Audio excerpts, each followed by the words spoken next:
Okay, so we are going through our core progression today. I only want to stick with core just so we can have 3 exercises, level 1 and then into level 2. So I'll start with the first exercise, give you level 1 and 2, and then give you the second exercise, level 1 and 2, and so on and so forth. Then we'll have obviously the arms and the legs after, upper body, lower body, and so stay tuned for those. So first up, whenever we start talking about the core, we always want to begin with our core breathing, our internal abdominal muscles. So whenever I have someone start out any kind of core, we focus on our breathing. So to set yourself up for a really good breathing environment, you want it to be quiet, okay? So that's the first rule of deep breathing exercises. Get into a quiet place where you can stay focused and really listen to your body. So when you're here, place your legs up on a step or maybe a chair, any which way you can to get into a comfortable position. If I were not so worried about my hair, I'd probably take my hair out and make sure that my head is in a nice neutral position. Okay, from there you want to place one hand on your chest and one hand on your lower rib cage in that tummy belly button area. Okay, so and when you breathe in, you're letting the air flow through your nose down into or engaging that diaphragm. So what I like to do is practice that first, breathing in and out of my nose, and then as you do that, try to get deeper and deeper breaths. That's the first task to get those internal muscles working. So when I do it here, I'm trying to push the air down here. Okay, so I'm trying to rise it up with my bottom arm, and then I'm putting my hand on my chest, so I try not to move that hand at all, so there's no air going in that chest. It's hard to do. So breathing in nice and steady. Feel that lower oblique and exhale it out, contracting those muscles in, okay? The second step that you can do is place your hands on the very sides of your body underneath the rib cage. Add a little pressure so when you inhale, your side muscles are working against your hands as you breathe in. And exhale, same thing. Draw that air downward, okay? You can also place your legs in different positions. So sometimes I'll have one leg floating, or I'll have one leg straight down like this, and I'll do those same things, okay? So one leg up, and then try it on the other side, just like that, in and out. About 6 times, 6 long, deep breaths. Then, once you have that down, the progression to this exercise is getting a dowel, which is gonna act as a little resistance, actually a lot of resistance that depends on how much you wanna give. So, you're gonna place the dowel behind your knees, okay? You're adding that instant pressure. When you do this, you're gonna feel your lower obliques working. So if I get more on the little side, you'll see the dowel's against the knees on the very top. I'm pressing on the top end to engage the lower bottom of our core. Okay, so now when you have that pressure, you want to make sure your back is staying down. Now, there is a difference though. You should still have that neutral gap. Your spine has that little cave in there that you should always have a little space. Needless to say, don't let it arch too much when you do that. If you are, then you can go at a little more modified. So the first step I want you to do is just extend out and back in. Extend out and in, okay? You'll see my heels are kicking up pretty high. If you want to advance this, you can drop it low, tap your toe down to the ground, still applying the pressure on the knee. So there's always one knee that is getting the pressure against the dowel. Good. Okay, so, and then obviously you can advance more from there is to extend out straight, but really low, engaging that lower oblique so much more. And the transverse abdominals, because with that pressure that you have on the dowel, it adds a little bit more for you. Next up, we have our plank progression. So planks are awesome, okay? You can do so much with them. There's different levels. We've always talked about this.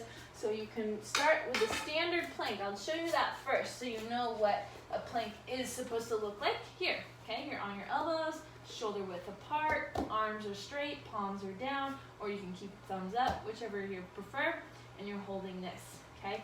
If you need modified, you either add a straight arm on the ground, okay, so that's one modified, or you can come up onto an elevated surface and hold the plank that way. Always keeping this back nice and straight. You can also do it in modified this way, just like a push-up. Hold yourself here, or bring your arms down and you hold yourself that way. Those are all great options. So if I were to show you a tall plank, and with the extra part, this is how you progress. So if you get the plank down, you're here, and you're like, yep, I totally have this. Now you can add a little bit more movement. So I can step in and out with my feet, okay? You can also drive that knee underneath you. Your butt will come up on this. So if you're affecting your alignment a lot, like I just was, and then you go back up to a tall plank and get that knee drive that way, or an elevated surface. You can do a little Spider-Man action, chopping side to side, crunching up, getting those obliques. Another one, shoulder taps, up and down. And the last one that we have been doing lately is a little pounding. So I call these the plank pounds. You have something that you can touch or press down on. Okay, so I'm just trying to put as much pressure and power behind that fist, and you're pumping down. Now you can also just tap onto a step if you want to do that. Those are all great options. Lastly, our final exercise is those bird dogs. So when we talk about the core, it's not just in front here, it's not just here. We have to work the back too. So core work all the way around. Bird dogs is the one to choose. So if you want to get it all, this is what you should do. Evenly distribute every single limb, making sure hands are underneath your shoulders, knees are underneath your hips, and you're extending one leg out at a time, leading with your heel and your fist with a thumb up. You can go with your hand. I like to do the fist movement so that I'm contracting all my muscles. It keeps me focused, in and out, okay? Go back over to the other side, in and out. That is your bird dog. You can hold here, add a little bit more isometric kind of work, or you can switch, alternate each side, back and forth. And then if you get really good, you'll add a little uneven surface, put the knee that's on the ground on it, and still the same thing. You're trying to pretend there's a glass of water on your back, right? So you don't want to wobble back and forth. This uneven surface will make it hard, and it'll actually probably work some of your legs too while you focus to go in and out, okay? To progress even more from there, let's see what I have here. We have our rollouts. So this is also a new one that we've been doing with Get Rich Ready. Kind of need our ball over here. So the rollout is actually gonna definitely engage the back side of you, but it's also going to get your arms involved as well. So we're connecting this lat to our lower abdominals down here, transverse abdominals that actually connect down into our pubis bone, and it's all connected, so it's all really, really good for our bodies. So to do your rollouts, your hands are behind the ball. You're going to roll it out. That's where the name comes from. Roll it out, pushing your hands on the ball, letting yourself get into a modified plank, toes down, and then push yourself back up. Okay, so watch that again. Going down, extending my arms, feeling the stretch, and push up. Okay, as you get going, exhale up, and exhale. Okay, trying to keep your body nice and straight. Now, as you get really good at this, you can go out and add a little chopping motion in and out like this. That's going to really work your lats. Or you can add stirring the pot around one way and then making sure you do the same amount on the other side and roll it back in.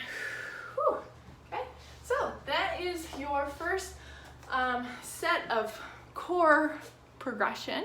Of course, there's so many core exercises that you can do. So if these might be a little difficult for you, no worries, we have more in stock. So reach out to me if you need more details or information about any of these exercises. I look forward to it. So good luck, have fun, work that core.